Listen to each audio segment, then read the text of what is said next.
All right. Holly Barnett, you are situated right there at the right side of the front entrance, and you are in Tarot Breath. Yes. Why don't you share with the audience, first and foremost, what does biohacking mean to you? Biohacking means to me when you're really aware of all the functions of your body working optimally. So it's going to include your breath, your hydration, your nervous system regulation, your ability to absorb minerals and nutrients, and any practices that keep your body in that state of homeostasis and healthy.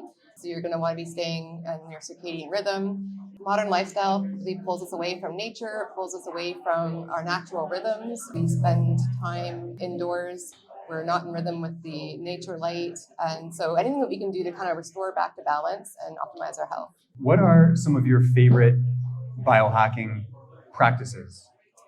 It's funny to say this because it's a favorite, but it's also a resistant one. I really enjoyed the cold plunging, as you know. Okay. I just love how that feels and the fact that we're having benefits. But the deeper I've gone into breathwork, it's just such an instant response. So we can change our health through food over weeks, sleep for like a week, water in a couple of days, but our cellular health can be affected in a matter of minutes with our breath. So it's such a shortcut right to our health.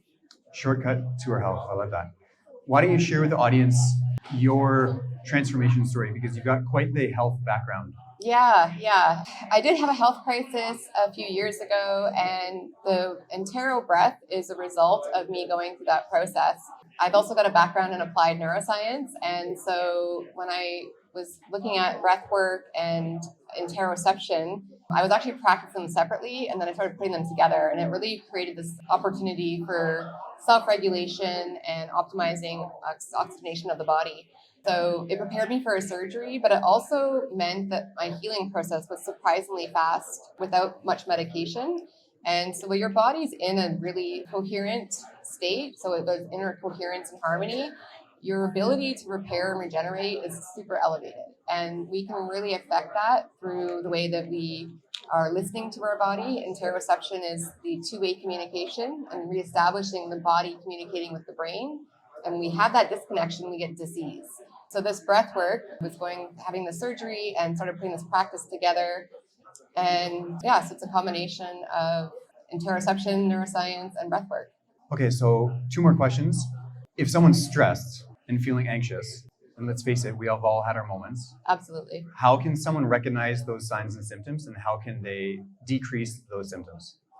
So when you get stressed, you're going to notice things get elevated. Usually if if you get angry, you can almost feel like you get hot sometimes. And that's because you've had this vasodilation. Like all the things that you're feeling are actually the results of a physiological change in your body.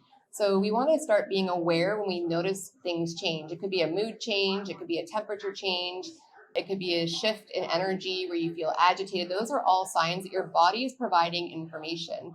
And what we tend to do is the things that we don't enjoy feeling, we label those as bad or negative, and we put a judgment on them. And then we start creating stories around them. And then they start setting up camp in our body. So when we have these stress moments, we can actually pull ourselves out of the story, bring ourselves to the present moment with the breath. When we're feeling stressed, it's about something that's happened in the past or something that's coming in the future. It's not in the present moment. In the present moment, you're just here. So come home to your breath, come home to that feeling of feeling safe in your body, put some interoceptive practice in place, step away from the situation, and just feel that emotion. And then when you breathe through it, don't put a story to it. It tends to go away and dissipate.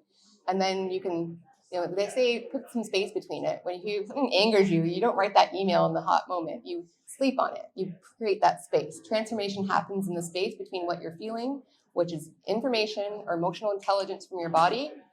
Create that space, take that information, and then respond accordingly or appropriately. Great. One last question, more so a request. Are you able to guide us through maybe a 60 or 120 seconds breathwork exercise? Yeah, I'm just going to think about which one we want to do. So I'm going to start with the one that will be the easiest for you to take home and put into practice. And if you've visited the booth, you've kind of been put through this already. But for me, it's the easiest, fastest one. So without moving your posture, don't move a muscle, just start noticing your breath. Just think about how, don't move. Just staying exactly in the same posture as you're in. And just notice, when you breathe, how does that air enter your body? Is it easy? Is it restricted? Do you have to use energy or muscle strength to allow the air in and to bring the air back out? So we're going to notice how your breath is. Just do 3 breaths like that. And then I want you to sit up a little straighter. And you're going to compare the quality of your breath from what you were just noticing with a straighter posture. And just notice how that feels. Is it easier to bring the air in? Is it less effort? And then we're going to return to that posture we had before we were sitting up. Just go back to that relaxed everyday posture. And this is where it gets important, the everyday posture. This is how we're breathing on average. And this time, I'd like you to float your vertebrae back one at a time until you're sitting more upright, but you haven't pulled any muscles tight to get there. You've just floated your vertebrae back, so you're creating your center of gravity. When you have a tower that has a center of gravity and it's stacked on one another, you don't need muscle tension to hold up. But when we're out of our center of gravity, we now have tension in our body.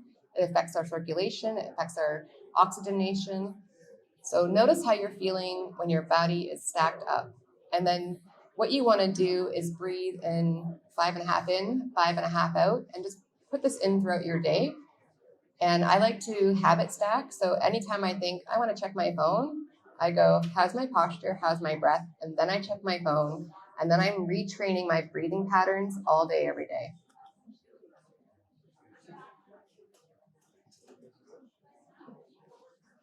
I feel better. Yeah, I feels needed good. that. Yeah, I needed that. and you can have it anytime. It's always there for you. Yeah. You can always go back to breath, which we don't do, but we need to. Holly, thank you so much for doing this. Thank you, Holly. Thank you, guys. Thanks for listening. Grab that mic.